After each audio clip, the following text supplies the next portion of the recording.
कबीर नारी की प्रीत से केते गए गणंत, केते और जाएंगे नरक हसंत हसंत। स्त्री भोग में आसक्त होकर कितने रसातल में चले गए और कितने ही स्त्री के साथ हंसते हंसते नरक चले जाएंगे, हंसते खेलते नरक चले। इसका मतलब क्या हुआ? सार बात में यदि सूत्र रूप में कहा जाए तो एक कनक रुकामिनी दुर्गम घाटी, तो यही है ना। इसका मूल रूप से यही अर्थ होता है। बहुत सारे साधक देखे जाते हैं, बहुत सारे तपस्वी देखे जाते हैं,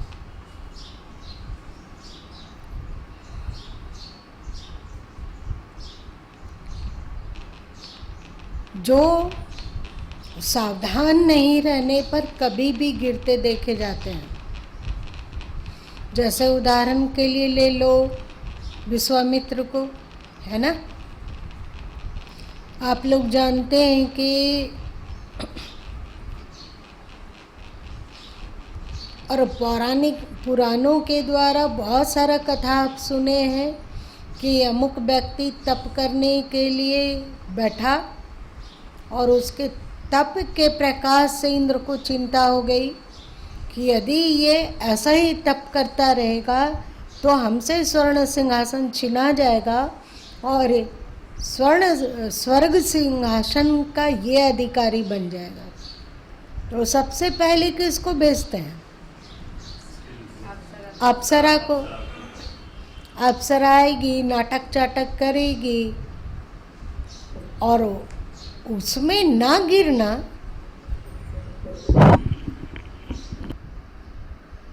आसान नहीं है।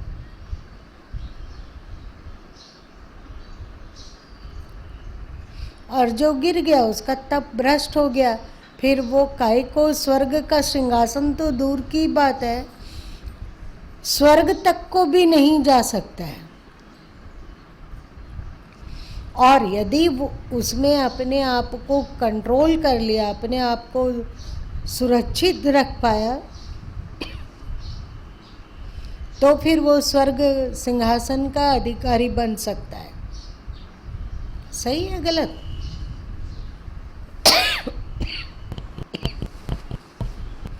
महात्मा बुद्ध के लिए भी आता है कि वे तप करने लगे तो देवता लोग घबरा गए और माया भी, हम लोग माया कहते हैं पर बुद्ध इसी माया को मार बोले। मार मतलब मारने वाली शक्ति।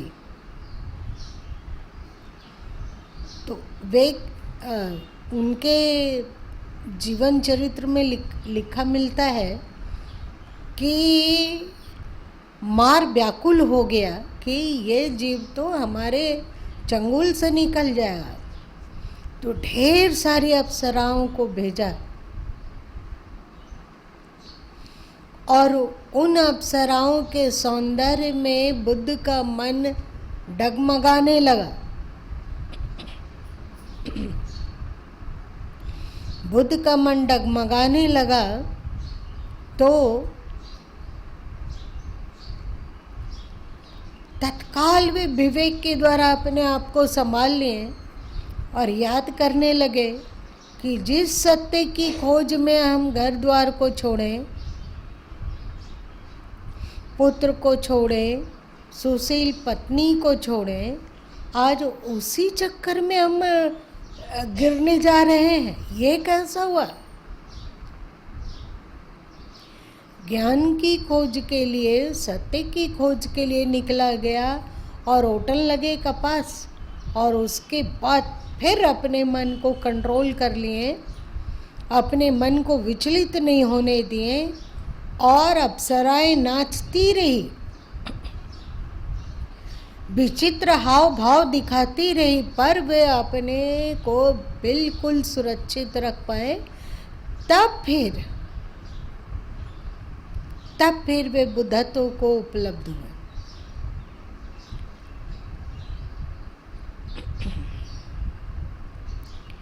आज के समय में भोजन, संगति, वातावरण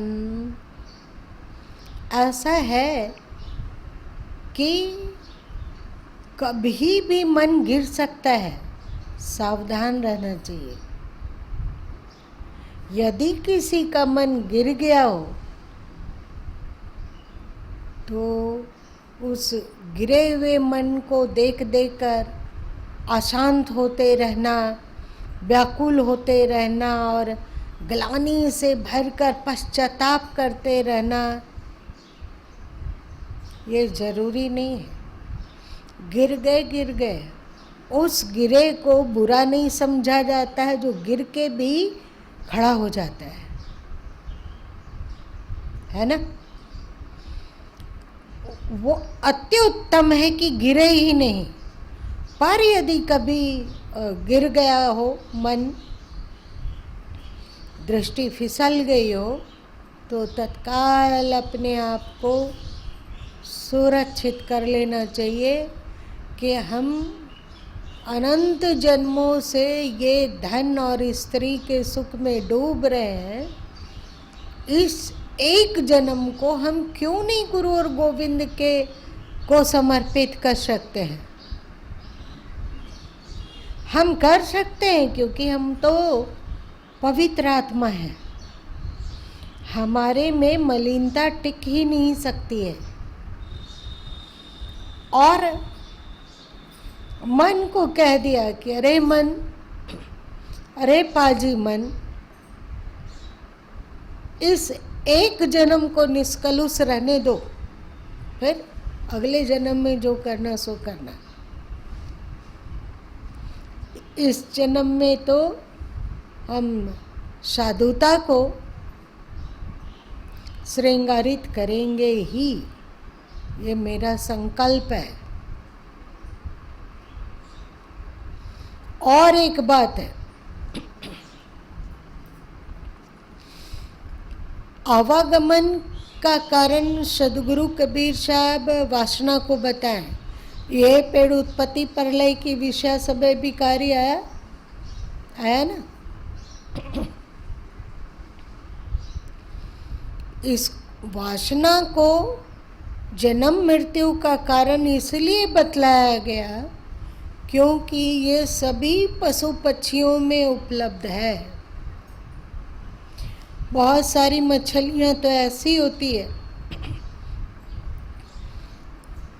कोई क्यों उसमें कुछ मछलियों की जाति में ऐसा है कि नर एक बार मादा मछली के संसर्ग में आता है तो उसका ही तीसरे हो जाता है, वहीं मर जाता है, उसकी मृत्यु हो जाती है। ये जानते हुए भी नर मछली मादा की ओर आकर्षित होता है।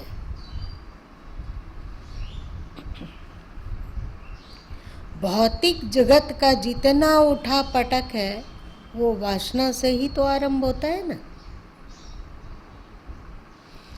आप वासना में गिरते हैं तो वासना में गिरने से पहले आप केवल अपने और भूत हो गया तो माता पिता के प्रति कर्तव्य को समझ पाते थे कि हमारा इतने भाई बहन हैं, इतने लोग हैं, सबका पालन पोषण करना है, अपना भी जीविका का जीवन निर्वाह करने हेतु तो उपार्जन करना है।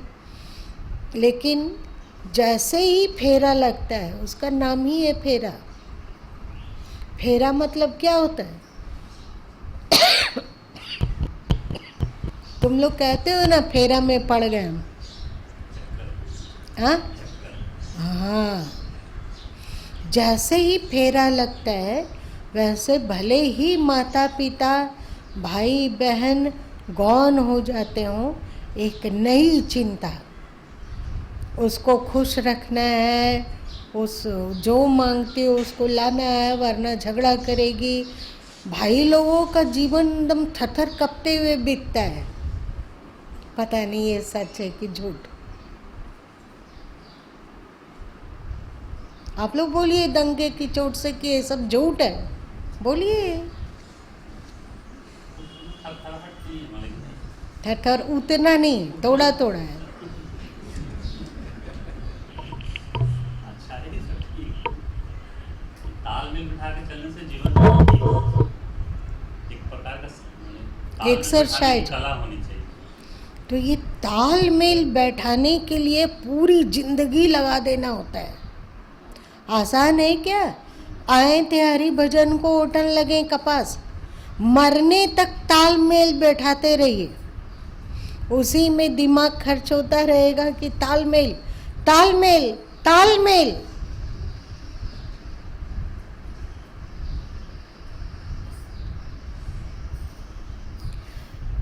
खैर, फिर पत्नी, फिर बच्चे, धीरे धीरे धीरे मोह। ये ऐसा है कि माँ बाप और भाई बहन का तो मोह आसानी से, सरलता से टूटता देखा जाता है, होता है ना। लेकिन पत्नी और बच्चों से मोह नहीं छूटता है। अंतिम श्वास तक बच्चे और पत्नी। मरने के समय में भी याद आती है कि बच्चे हमारी संपत्ति के लिए झगड़ा ना करने लग जाए। ऐसा ना हो कि हमारा अमुक बेटा कमज़ोर है, उसको लोग कम दे और जो दबंग बेटे लोग हैं वो लोग ज़्यादा ले लें। पत्नी का क्या होगा? पत्नी के लिए तो उसका जीवन निर्वाह की सारी व्यवस्था कर दिए, पर वो जिएगी कैसे, इसी चिंता में लोग का जान निकल जाता है। सभी तरह का फेरा प्रारंभ होता है फेरा लेने के बाद ही।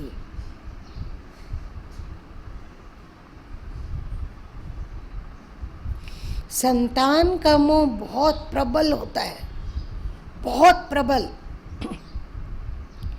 इस मोह से निकल पाना उतना ही कठिन लगता है जैसे जड़ भरत जी को मृग के बच्चे के मोह से ऊपर उठना लगा था। बहुत कठिन लगता है, मोह छोड़े नहीं छूटता है। तुलसीदास जी का एक भजन है, ममता तू न गई मेरे मन से। हे ममता, हे मोह, तुम मेरे अंतस से नहीं गए। ममता और मोह एकदम अजीब तरह का जकड़ा रहता है। यदि यही ममता और मोह ईश्वर की ओर जुड़ता, ईश्वर से जुड़ता, तो हम लोग के जीवन में चमत्कार क्या नहीं होता। अभी आप लाख कोशिश कीजिए कि जैसी प्रीति कुटुंब से तैसे ही गुरु से हो, चला जाए बैकुंठ को बाय न पकड़े कोई। लाख कोशिश कीजिए कि आप अपने बच्चों और अपने जोड़े, चाहे वो पति हो या पत्नी, जितना उन लोगों के प्रति अपनापन है और प्रेम है, उतना ही सद्गुरु और ईश्वर से हो जाए, पर बहुत कठिन है। आप लोग को क्या लगता है?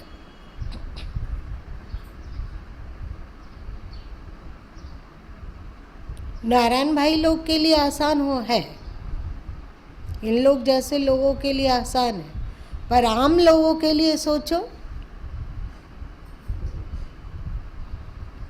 जितना प्रेम स्त्री से और बच्चों से होता है, और ये हर जन्म में दोहराया जाता है। कौवों को देख लो, वो तमोगुनी प्राणी है, पर जहाँ जिस पेड़ में वो अंडे देते हैं उसकी रक्षा के लिए कितने चौकन्ने रहते हैं, होता है ना। चाहे पक्षी लोग को देख लीजिए, बाघ लोग को देखिए, जहाँ बाघिन बच्चों को जन्म देती है तो जहाँ वो बच्चों को रखती है आसपास दूर दूर तक कोई खतरा नहीं होना चाहिए, और जब कोई खतरा दिखता है तो बाघिन बहुत क्रूर हो जाती है। आम रूप से बाघिन उतनी क्रूर नहीं होती जितना कि उस समय हो जाता है। तो ये जो मोह का संस्कार है हर जन्म में लाख प्रयत्न कर ले, पर जितना पत्नी और बच्चों से मोह होता है उतना ईश्वर से नहीं होता है, अथवा उतना अध्यात्म से नहीं होता है। ये बात सही लगता है कि गलत लगता है? उतना नहीं हो पाता है। और मोह अपने आप में सबसे बड़ा बंधन है। और मोह का प्रारंभ कहाँ से होता है? 6 विकार है तो मोह कितना नंबर में आता है? चौथा नंबर। सबसे पहला विकार क्या है? काम। आपके अंतस में काम विकार का उद्भव होगा तो फिर धीरे धीरे धीरे क्रोध भी आएगा, लोभ भी आएगा, मोह भी आएगा, ईर्ष्या भी आएगी, अहंकार भी मजबूत होगा। इन विकारों के मूल में अथवा प्रारंभ काम से होता है। और श्री कृष्ण गीता में भी कह देते हैं, संगात संजायते कामा, कामात क्रोध अभिजायते। संग मतलब आसक्ति। इस जन्म की तो आसक्ति है नहीं। ये क्या लगता है आप लोग जब विवाह के उम्र के हुए होंगे तो इस जन्म वाला तो नहीं सीखे, इस जन्म कहीं ट्रेनिंग तो नहीं लिए कि स्त्री में कैसे आसक्त हुआ जाता है, स्त्री भोग कैसे होता है, इसकी कहीं पढ़ाई होती है क्या? अथवा कहीं कोर्स में सिखाया जाता हो? कुछ नहीं। लेकिन ये आसक्ति कहाँ से आ जाती है? हम किसी को देखे भी नहीं है, हम लोग किसी कहीं पढ़े भी नहीं है, हम लोग इसका अनुभव नहीं किए हैं, तो पहली बार काम का उद्भव कहाँ से होता है? पूर्व जन्म के संस्कार से। ये बात तो पक्का है।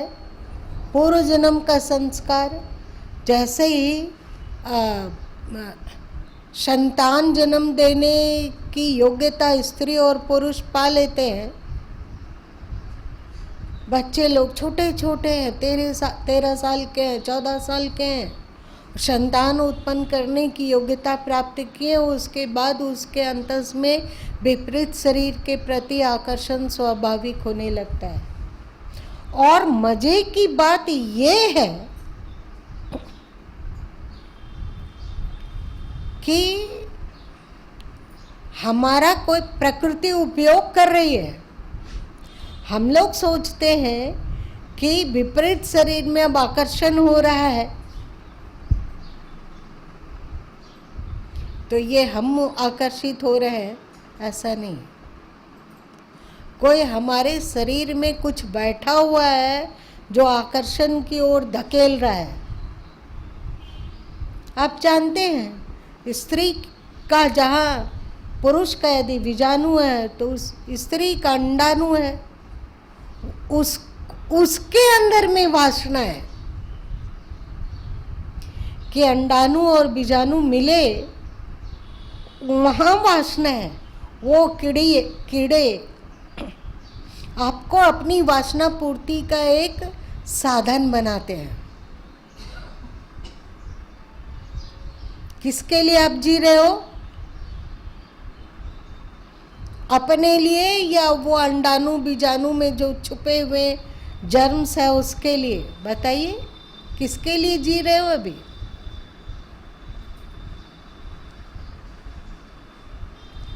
अरे नहीं, बात समझ में आ रही है?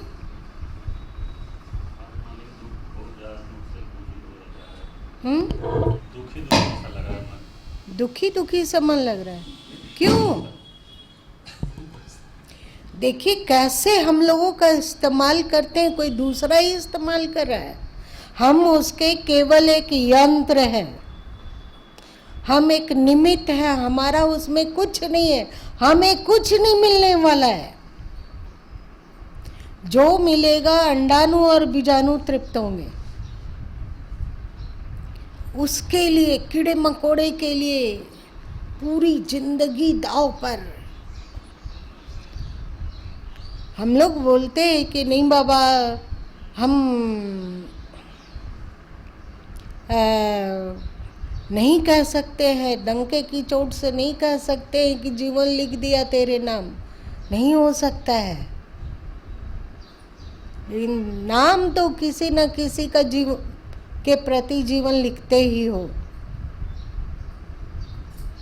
ईश्वर के नाम ना करो, सदगुरु के नाम ना करो, तो ये अंडाणु और बीजाणुओं के नाम कर देते हो।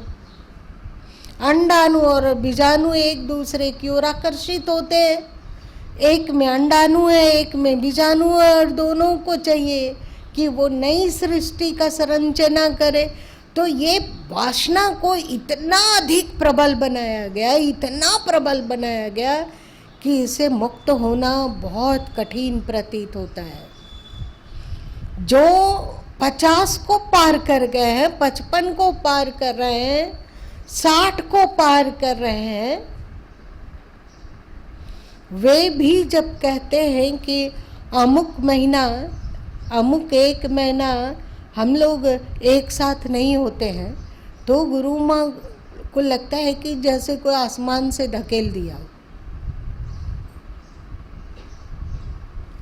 60 को छू रहा है, 58 को छू रहा है, लेकिन वो भी कहता है, उसको गौरव है कि वो एक महीना तक एक साथ नहीं होते हैं।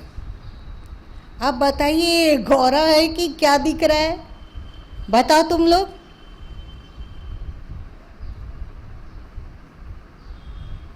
अरे इतना चुप्पी क्यों है? बता दो ना, ये गौरव की बात है क्या?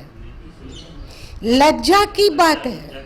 लज्जा की बात है कि आप 50 को पार कर लिए, मरने की कब्र में लटका हुआ है पैर, और अभी आप डंके की चोट से अकड़ के बोल रहे हो कि इस पवित्र महीना है, कार्तिक पवित्र महीना है, कि सावन पवित्र महीना है, हम एक जगह नहीं होते हैं।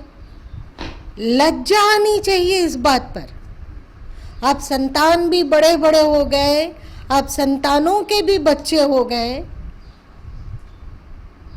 और संतान जिस पचड़े में पड़े हुए हैं, उस पचड़े में आप बुढ़ापा तक पड़े हुए हैं। ये लज्जा की बात है कि नहीं? कितनी लज्जा की बात है। लेकिन नहीं छूटता है जब तक एक जन मर नहीं जाओ। अच्छा है कि एक जन जल्दी ही मर जाओ। नहीं,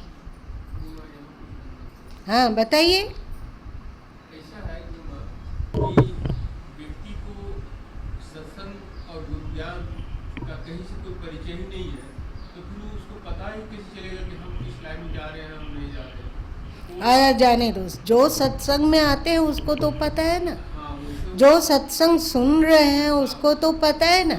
मजे की बात यह है कि उपदेशक लोग भी इसकी चर्चा नहीं करते हैं। कितने प्रतिशत उपदेशक चर्चा करते हैं? जरा सुधांशु जी का खोल के देख लो, सत्संग में क्या कभी ऐसा चर्चा करते हैं?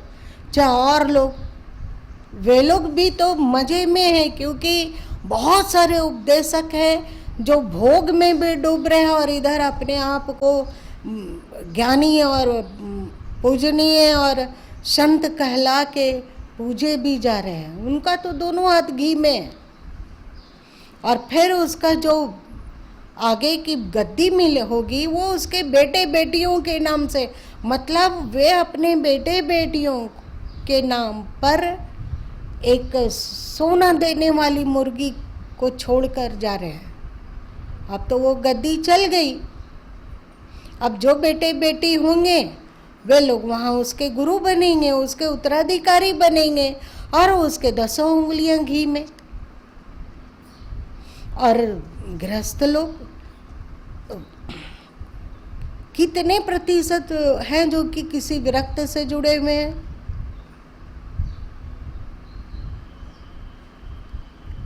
सभी, ज्यादातर लोगों को गृहस्थ संत पसंद आते हैं।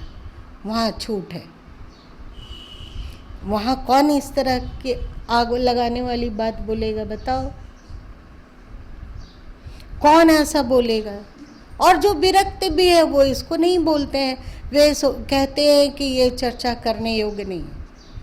और एक और मूर्खता की बात है कि जो गृहस्थ इस विकार से अपने आप को मुक्त कर पाते हैं तो फिर पति पत्नी में दोस्ती उतनी नहीं रह जाती है।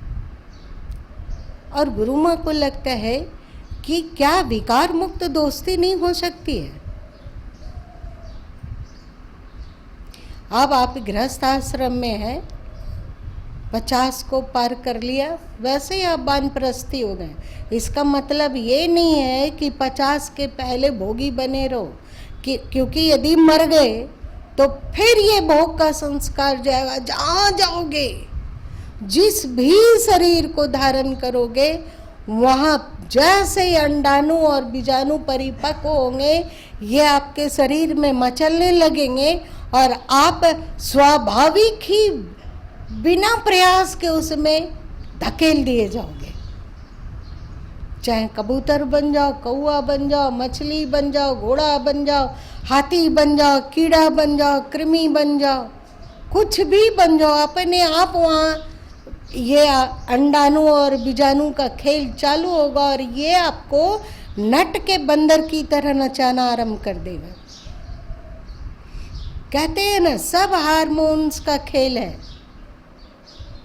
लेकिन इस हार्मोन्स पर विजय मनुष्य शरीर में पाया जा सकता है। इसकी क्षमता, इसकी ताकत, इसकी क्या इतना पावर मानव तन में है कि इस हार्मोनल क्या पागलपन में हम उबर सकते हैं। इस हार्मोनल उलझाव में अपने आप को उलझने से बचा सकते हैं। इसकी क्षमता एकमात्र मनुष्य के शरीर में है और ये क्षमता किसी भी योनि में नहीं है। विकारों में प्रवृत्त होने की क्षमता तो सभी योनियों में है कि नहीं?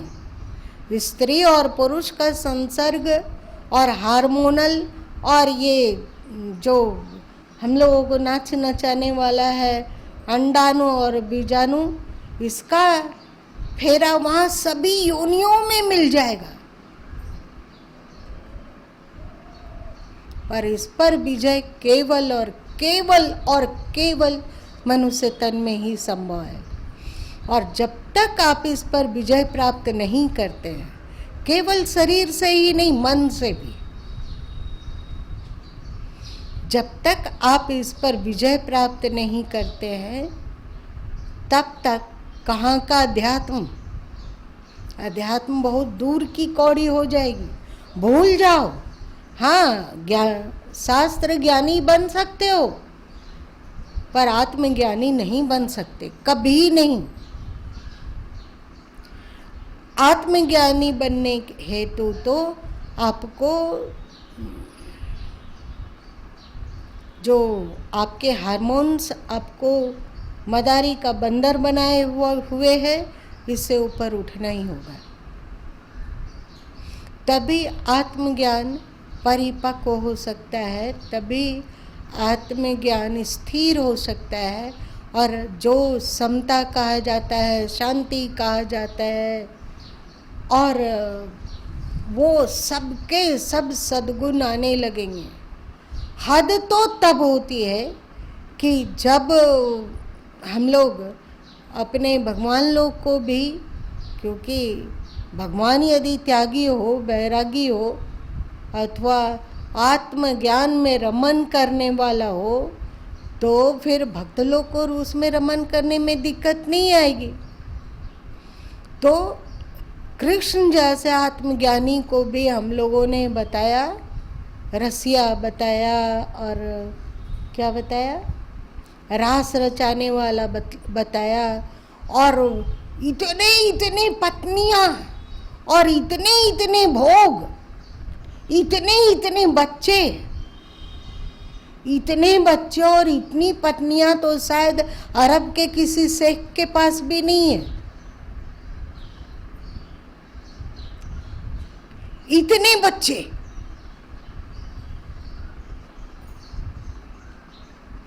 केवल विवाहित उनकी पत्नियों की गणना इतनी है और उसके बच्चों की गणना एक गिरडी भर जाएगा। गिरडी खाली करना होगा। हम लोग अपने भगवान को ऐसा बना दिए। कैसे तो राम जी को एक पत्नी व्रत छोड़ दिया, ये भी पुराणकारों को धन्यवाद देना होगा, अथवा कोई जो छेपक ये सब मिलाया है वो कैसे राम उनकी दृष्टि से बच गए, ये भी आश्चर्य है। नहीं बचते। पार्वती और शंकर इत्यादि का जब पुराण को पढ़ोगे तो एकदम कपोगे, लगेगा कि उससे तो बहुत ज़्यादा अच्छे आप लोग हो।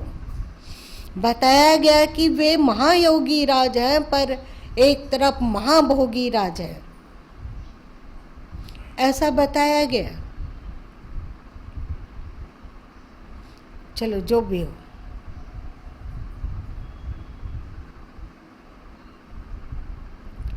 जब आप काम पर विजय प्राप्त कर सकेंगे तभी क्रोध पर विजय प्राप्त कर सकेंगे, तभी लालच पर विजय प्राप्त कर सकेंगे, तभी मोह पर विजय प्राप्त कर सकेंगे, तभी अहंकार से मुक्त हो सकेंगे। अहंकार किसको कहते हैं? मैं। अभी हम लोगों का सारा मैं शरीर में है कि नहीं है ना? शरीर में मैं, शरीर को अच्छा पहनाना है, शरीर को अच्छा खाना देना है, शरीर के सभी इंद्रियों को उसके मनोवांछित भोग में ले जाना है, यही तो है। तो ये अहंकार भी तब छूटेगा जब तुम वासना मुक्त होने लग जाओ, तभी इससे छूटेगी। काम है तो वहाँ सब कुछ है, काम नहीं है तो वहाँ कुछ नहीं है। एक काम, केवल काम, ये सरल नहीं है। सरल नहीं है कि यदि केवल वासना मुक्त होने पर स्वाभाविक ही विकार छूट सकते हैं, तो हमें तो लगता है कि ये बहुत सरल है, एक ही विकार ना जीतना है। तुम लोग बताओ, अब कठिन लगता है एक विकार पर?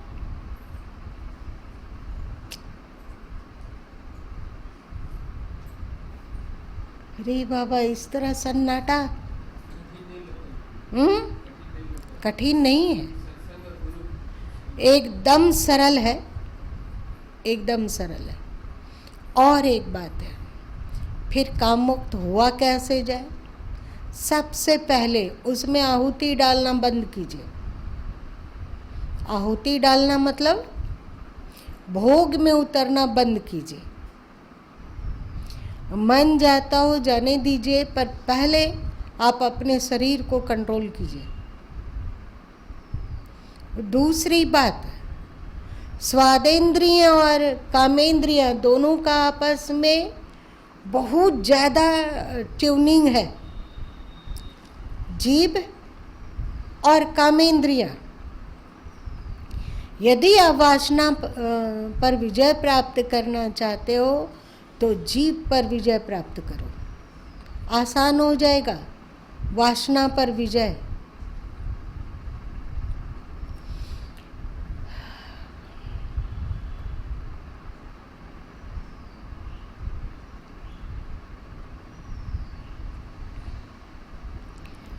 आप चाहोगे कि जीभ से चटोरे बने रहें, बहुत ज़्यादा तीखा, बहुत ज़्यादा मिर्च, बहुत ज़्यादा मसाला, बहुत ज़्यादा खट्टा, बहुत ज़्यादा नमकीन, बहुत ज़्यादा मीठा इत्यादि से अपने आप को बचाओ। और श्री कृष्ण गीता के 17वें अध्याय में भोजन को 3 भाग में बांटते हैं। राजसिक भोजन मतलब सात्विक भोजन, राजसी भोजन और तामसी भोजन। और साथ साथ में श्री कृष्ण ही गीता के 6 अध्याय में कहते हैं युक्त आहार विहारस्य। पहले अपने आहार को संतुलित और सात्विक बनाओ, तब फिर युक्त विहार आएगा, और तब फिर युक्त स्वप्न अबोधस्य। बात समझ रहे हो?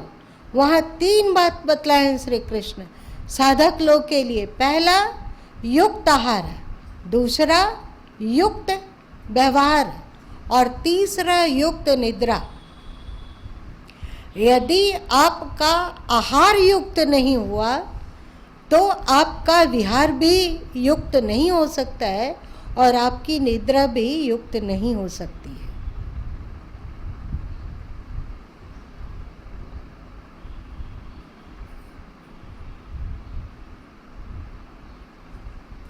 आप साधन में आगे बढ़ना चाहते हैं तो इन तीनों को साधना होगा, और तीनों को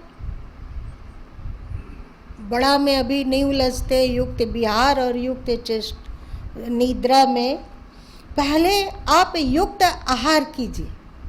आहार में सात्विकता।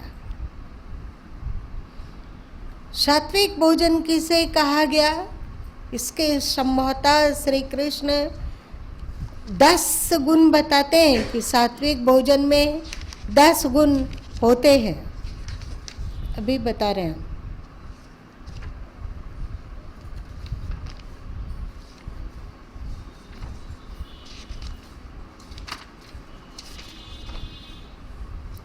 अरे उब तो नहीं रहे हो आप लोग?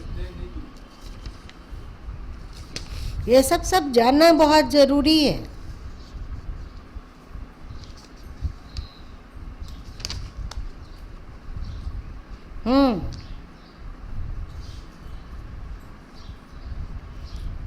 श्री कृष्ण शुरू करते हैं 7वें श्लोक, 17वें अध्याय के 7वें श्लोक से कहना प्रारंभ करते हैं कि जिसके भीतर सतुगुण प्रबल होता है वे कैसे आहार को पसंद करते हैं, जिसमें रजगुण है वो कैसे आहार को पसंद करते हैं, और जो तमोगुणी मनुष्य है वो कैसे आहार को पसंद करते हैं।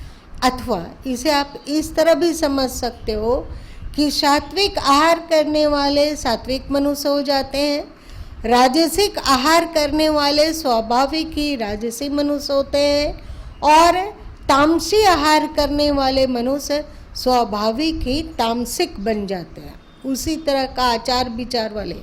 तो सात्विक भोजन के कौन कौन से लक्षण हैं? 10 लक्षण।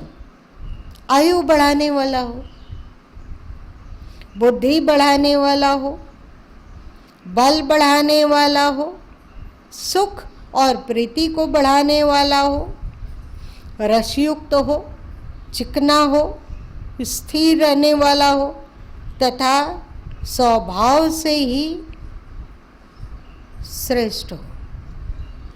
इसमें आएगा आपको ना अति खट्टा ना अति तीता, जो सट रस है, किसी में भी अति नहीं।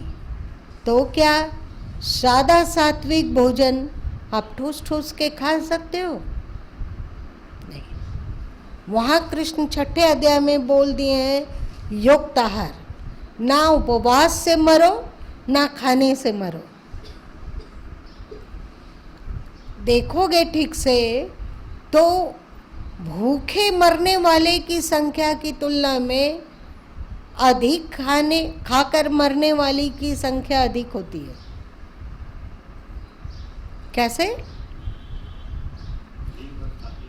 कुछ खाते रहे। देखते हो आप लोगों के मेडिकल साइंस, आप किसी डाइटिशियन के पास जाइए तो कहेंगे कि हर 2-2 घंटे में थोड़ा थोड़ा खाते रहें। बन जाइए बकरी, चबाते रहिए पत्ता, उसका पेट भरता ही नहीं है बकरी का। खाते रहेगी, दिन भर उसको घास में के मैदान में छोड़ दो तो दिन भर चर सकती है। इधर खाते रहेगी उधर मैंगनी करते रहेगी, पेट खाली का खाली रहेगा।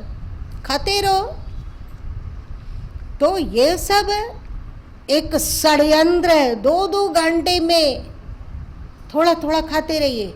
उससे पूछिए कि आप डाइटिशियन हैं, कि आप 2-2 घंटे में कुछ कुछ खाते रहते हैं? तो ये सब दूसरों को लेक्चर देने के लिए, अपने करने के लिए नहीं। आदमी पागल ही हो जाएगा। बहुत सारे लोग गुरु माँ को भी कहते हैं कितना 2-2 घंटे पर 2-2 घंटे पर कुछ कुछ लेते रहिए। गुरु माँ मुस्कुराते हैं, और क्या कर सकते हैं। हमारे ऋषि मुनि पहले 2 टाइम रखे, सुबह और शाम।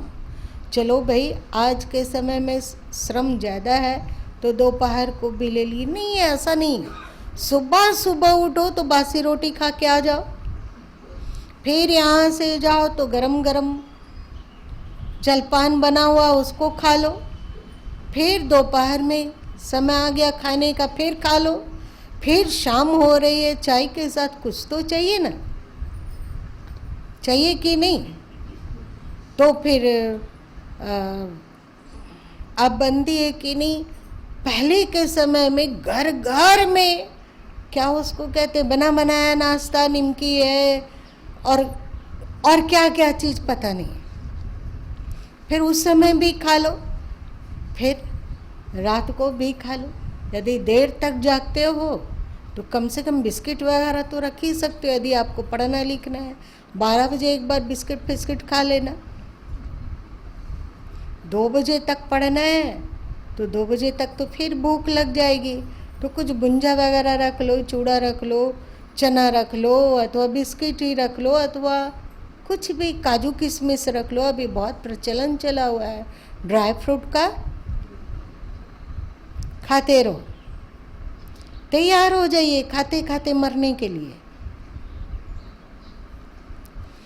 तो आपका शास्त्र कहता है कि सात्विक भोजन हो, वो भी भोजन मित हो।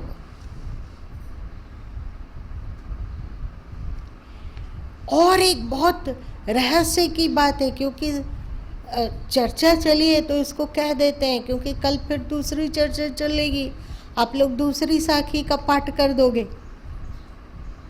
तो ये चर्चा छूट जाएगी। तो बता देते हैं कि आपके भोजन का सूक्ष्म अंश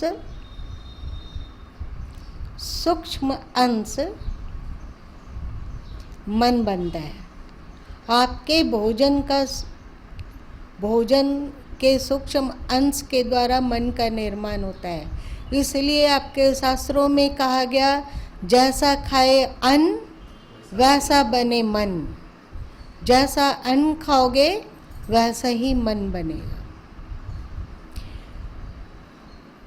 भोजन के सूक्ष्म अंश से मन का निर्माण होता है। भोजन के मध्य अंश से, जो बहुत सूक्ष्म तो नहीं है पर बहुत स्थूल भी नहीं है, तो भोजन के मध्य अंश से आपका रक्त अंडाणु और बीजाणु बनता है। बढ़िया से देखो, बहुत रहस्य की बात है, उसको समझो। भोजन के मध्य अंश से आपका रक्त और अंडाणु और बीजाणु बनेगा। आप यदि सात्विक आहार लेते हैं तो इस दृष्टि से आपका अंडाणु और बीजाणु भी सात्विक हो जाएगा, होगा। और फिर जो इसमें पागल बना देने के का वाला जो क्या उसको कहेंगे, जर्म्स हैं, कच्चे भाषा में जिसको आप कीड़े मकोड़े कह सकते हो, जो पागल बनाता है, आपको कुछ नहीं चाहिए। आपको किंचित सुख मिल रहा है, उसको आपको नहीं, आपके शरीर को, और आपके पूरे शरीर को भी नहीं, आपके किसी अंग विशेष को सुख मिल रहा है, ये बहुत सीमित है। असली सुख तो आपके अंडाणु और बीजाणु में रहने वाले कीटक महोदय लोग उठाते हैं, असली सुख, वो तो आपको अपने हाथ का केवल माध्यम बना दिए, कठपुतली बना के रखे ना। यदि आप सात्विक आहार लेते हो, अति खट्टा, अति तीखा, अति मिर्च अधिक, अति मसाले अधिक, अति तेल घी, अति में ना जाते हो, तो आपके अंडाणु और बीजाणु भी सात्विक हो जाएंगे। और सात्विकता किस ओर प्रेरित करता है? इसी अध्याय में, 17वें अध्याय में, गीता के 17वें अध्याय में ये है कि सात्विकता आपको किस ओर प्रेरित करेगी, इसमें पढ़ लेना। जब आप अपने भोजन को सुधार कर पाओगे तो आपके अंडाणु बीजाणु भी स्वाभाविक ही सात्विक हो जाएंगे, जो आपको वासना में नहीं धकेलेंगे। तो किस ओर धकेलेंगे? आत्मज्ञान की ओर। अब इसी में है सब कुछ। आत्मज्ञान की ओर धकेलेंगे, शांति की ओर धकेलेंगे, निर्विकारिता की ओर धकेलेंगे। तो हुआ जीव और कामेंद्रियां का समझ में आया कि क्या दोनों का कनेक्शन है? समझ में आ रहा है? जो राजसी भोजन खाएगा, अति खट्टा, अति तीखा, इस तरह का जो चरपरा भोजन करता है, उसके अंडाणु और बीजाणु ऐसे ही बनेंगे और वे फिर पागल बनेंगे काम में, वासना में। शरीर को यदि कंट्रोल कर भी लिए तो मन को कंट्रोल करना कठिन है, और शरीर को कंट्रोल कर भी लिए तो मन उसे कभी भी शरीर के कंट्रोल वाला जंजीर को काटने में समर्थ होगा। आप लोग जो देखते हो कि इन लोग जो मांसाहारी होते हैं, जिसमें मांस खाने की खुली छूट है, वे लोग अधिक कामुक होते हैं। मुस्लिम लोग धर्म के नाम पर यदि किसी घर को तोड़ फोड़ करते हैं तो वहाँ की औरतों को और बेटियों को, हवस का शिकार को भी धर्म के अंग के अंतर्गत ही रख लिए। कारण क्या है? कारण क्या है? तामसी भोजन। वे लोग कहते हैं कि वो लोग गंदे सुअर से अलग रहते हैं। अरे भाई, गंदा सुअर किसको कहते हैं? जो कीचड़ में लोटे उसको गंदा सुअर कहते हैं, यही ना। और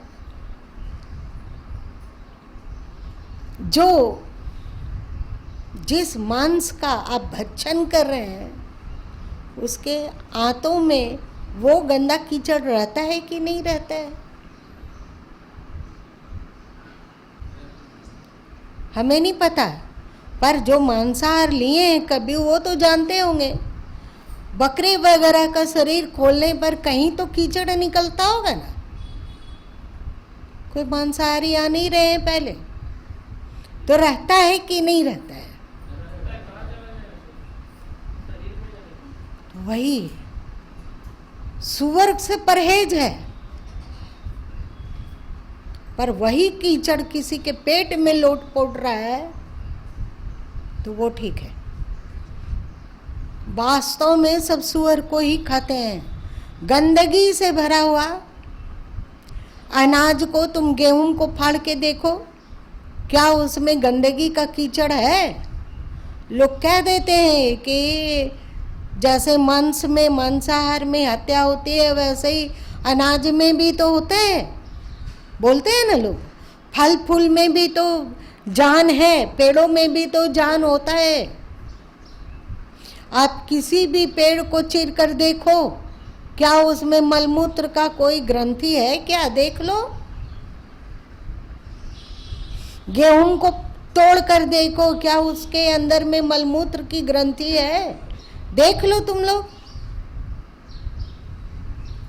किसी अन्न में, किसी शाक में मलमूत्र की ग्रंथि होती है?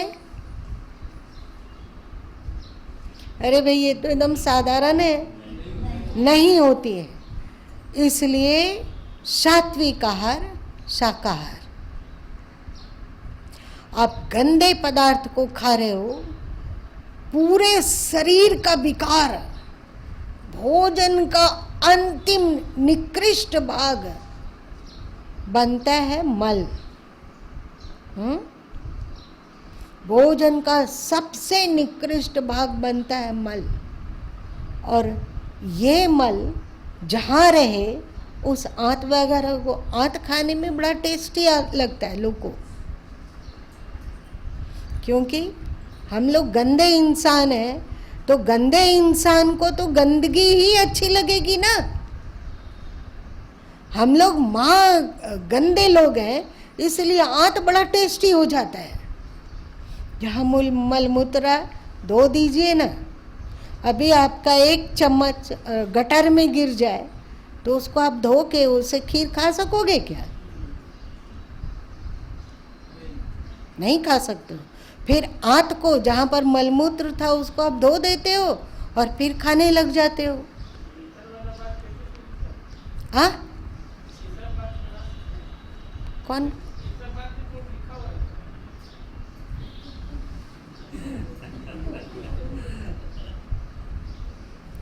तुम्हारी गुरु माँ है ना, जो बता रहे हैं तुम बताओ, कोई खंडन करके बता दो। हाँ, तो शाकाहार सात्विक आहार, मांसाहार महातमोगुणी आहार, उसमें सात्विकता है ही नहीं। मांस बना भोजन के मध्य अंश से और तम अंश से मलमूत्र बना, तो लोग खाते क्या है? मांस, पशु का मांस खाते हैं ना, तो मांस किससे बना? रजगुण, और भोजन के रजगुण और तमगुण से। इसलिए मांसाहार तामसिक आहार है, उसमें राजसिक पना भी बहुत अल्प मात्रा में है। इसलिए जब तक सात्विक आहार नहीं अपनाया जाएगा, जब तक थोड़ा अपने जीभ को कंट्रोल नहीं किया जाएगा, तब तक अंडाणु और बीजाणु रजोगुनी और तमोगुनी बने रहेंगे, और वे आपको बंदर की तरह नचाते रहेंगे। इसलिए यदि कोई काम वासना पर विजय प्राप्त करना चाहता है, तो सबसे पहले उसे जीभ को वश में करना चाहिए। उसके बाद थोड़ा प्राणायाम, थोड़ा सा ध्यान, थोड़ी सी भक्ति, थोड़ा सा विवेक, उसके बाद आप मन से भी वासना मुक्त होंगे। और जब आप मन से वासना मुक्त हो पाते हैं, तो आप धरती के भगवान हैं, आप पूजनीय हैं, नमनीय हैं। देवता भी आपकी सेवा करने को उत्सुक होंगे। ठीक है? आज फिर ज़्यादा देर तक हो गया, लेकिन जानना भी तो जरूरी है ना। कोई व्याकुल हो रहे थे क्या? 10 बज रहा था तो चल ठीक है।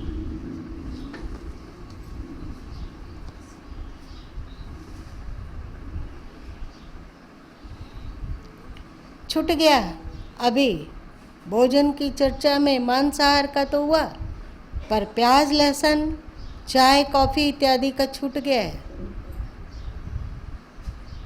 जानेंगे हम लोग कि क्यों शास्त्र प्याज लहसुन का निषेध करता है। आप लोग को पता है, गीता में श्री कृष्ण कहते हैं कि तमोगुणी आहार की पहचान कैसे होती है? जो गंध युक्त हो, दुर्गंधित हो।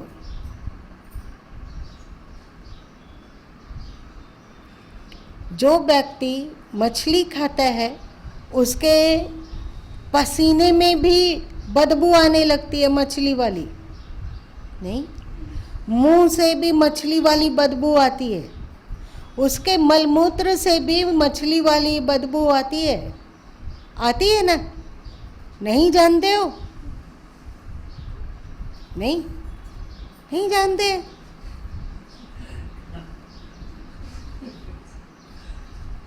कोई नहीं जानते हो?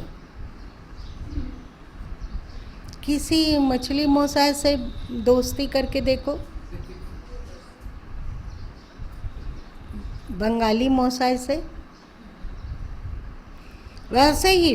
हाँ, ऐसे निकल रहे हैं बहुत सारे खाने पीने वाले हैं, वैसे ही प्याज लहसुन खाने वाले का शरीर में दुर्गंध आ जाता है, पसीने में, मुंह में दुर्गंध आता है, उसके मलमूत्र में भी दुर्गंध आता है, दुर्गंधित है, मतलब तमोगुनी है। मूली आप खाते हो तो मूली में भी दुर्गंध है, पर वो केवल आपके डकार तक ही सीमित है। मूली खाने वाले के पसीने में मूली का गंध नहीं आता है? आता है? उसके मलमूत्र में मूली का गंध आता है? नहीं। डकार, वो भी थोड़ा देर, पर वो भी इसीलिए जैन लोग इसको अवांछनीय तत्व कर दिए। सबसे अधिक दुर्गंध प्याज लहसुन और बस करेला वगैरह, कभी खाए हो बस करेला जो सड़ा के बनाया जाता है? हाँ, कच्चे बांस को पानी में 4-5 दिन तक सड़ाया गया, इतनी बदबू आती है, इतनी बदबू कि सिर फटने लगेगा। देवता तो वहाँ से पक्का भाग खड़े होंगे। तो उस दुर्गंधित चीज को आप देह में डालोगे तो आपके भीतर की सात्विकता भाग खड़े होंगे, सात्विक देवता। समझ रहे हो क्यों प्याज लहसुन का इतना निषेध है? लोग कहते हैं कि ये तो सब्जी है। 5 मिनट और बोले। लोग कहते हैं कि प्याज लहसुन तो सब्जी है। ऐसा हुआ कि इस पर आपके शास्त्र में आता है कि जब समुद्र मंथन हुआ और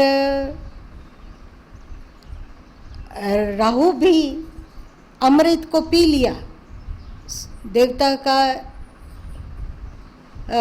रूप धारण करके अमृत को पी लिया, विष्णु जी पहचान लिए और सुदर्शन चक्र से उसका गर्दन काट दिया। तो जैसे ही गर्दन कटा तो उसके मुंह में थोड़ा सा अमृत और थोड़ी सी असुरता थी, बक से उगलाया, और जो उनके मुख से निकला उगलाया वो प्याज लहसुन में परिणत हुआ। उसमें थोड़ा अमृत का अंश है, उसमें बहुत सारे औषधीय गुण हैं, पर क्योंकि वो राहु जैसे तमोगुनी असुर राक्षस का जूठन है, इसलिए उसमें भरपूर दुर्गंध और भरपूर तामसिकता भी है। असुर का जूठा कैसा रहेगा बताओ? सात्विक या तामसिक? तामसिक। जो लोग कहते हैं कि उसमें औषधीय गुण है, तो औसत तो आप लोग बहुत चीज़ का खाते होगे। जैसे खांसी होती है तो दवा खाते हो, बुखार होता है तो दवा खाते हो, और सिर दर्द होता है तो दवा खाते हो। तो क्या आप इस दर्द वाले दवा को आप तीनों टाइम के भोजन में सम्मिलित करने लगते हो? सुबह उठे तो एक पैरासीटामोल निगलनी है, दोपहर में एक पैरासीटामोल निगलनी है, फिर शाम हुई फिर पैरासीटामोल निगलनी है, फिर रात हुई फिर पैरासीटामोल निगलनी है। ऐसा होता है क्या?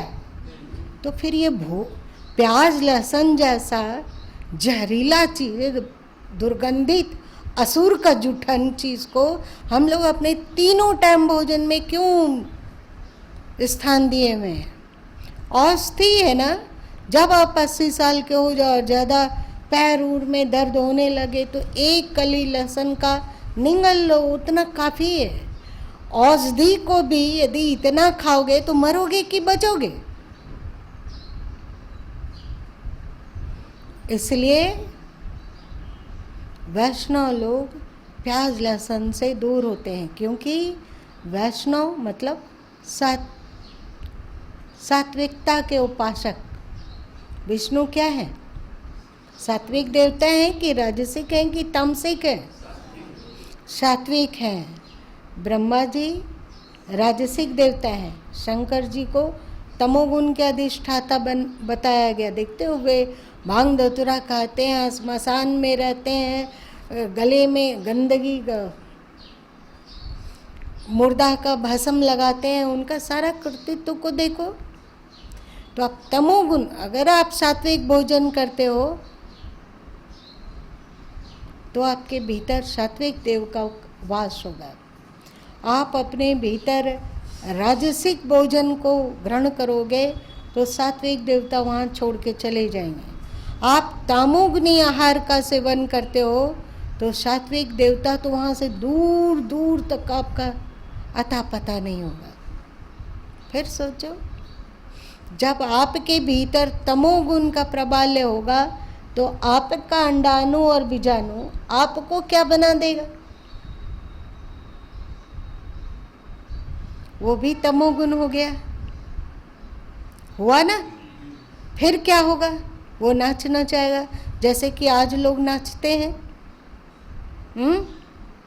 आज तक आप लोग नहीं सुने होंगे कि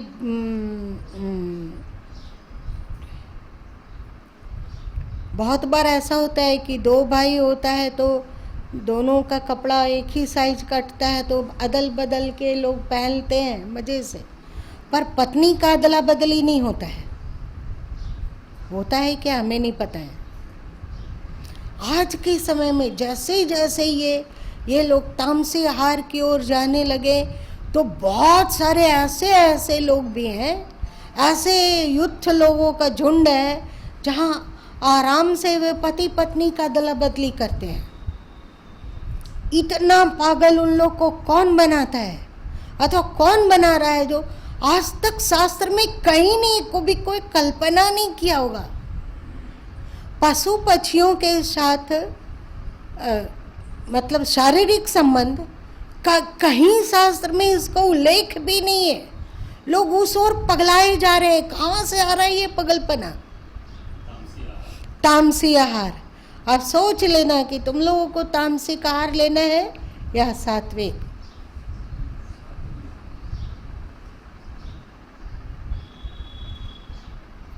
बोलो कि कम से कम प्याज लहसुन को तो छोड़ देते। हमें क्या, हम चुप हो जाएंगे, नहीं बोलेंगे, पर वो भोजन तो अपना कमाल दिखाएगा ही ना।